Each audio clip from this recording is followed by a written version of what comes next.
calling it right now, the new Fire Emblem protagonist, Kai, is going to be the new Ike. What I mean by that is an actual, well-written protagonist who's not going to start out as a prince or noble and is going to have to actually, like, grow and mature strongly throughout the story, along with the other, like, couple similarities. He's not going to be a avatar who you can pick the gender. A lot of Nintendo marketing is clearly describing him as a boy.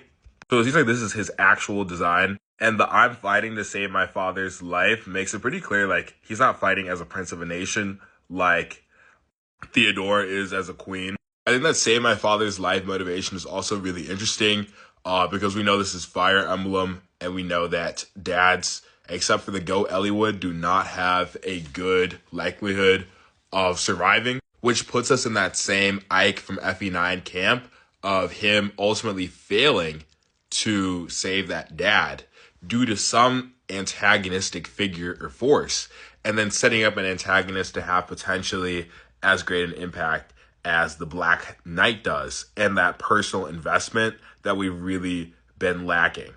Not to mention, we're also not getting an amnesiac protagonist. This is a protagonist with history, but also kind of like Ike, who seems like a little bit sort of less political, so you can still explain the story to the protagonist. In the same way Ike was more sort of like accepting of different people, it seems like Kai's gimmick is being accepted by animals. Now, obviously, he does end up awakening some type of powers and clearly inherits a crest or gets it somehow, right?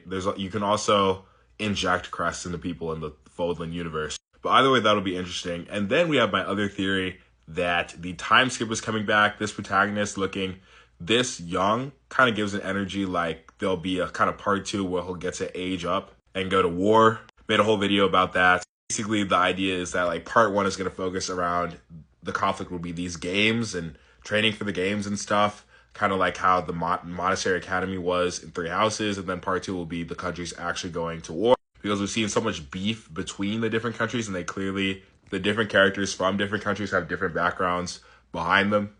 And also there's a lot of protagonist characters fighting each other in that trailer. So it looks like he'll also get a kind of like part 1 fails to defeat his father, part 2 grows up, older, edgier, type of like fun Dimitri-esque type vibe, although I don't think it'll be as edgy as Dimitri, but still a type of like revenge arc, which would be super sick. And overall, just having like a main player character who's not an avatar with personal stakes, investment, agency, like we are eating hard with this game, at least story-wise, I think.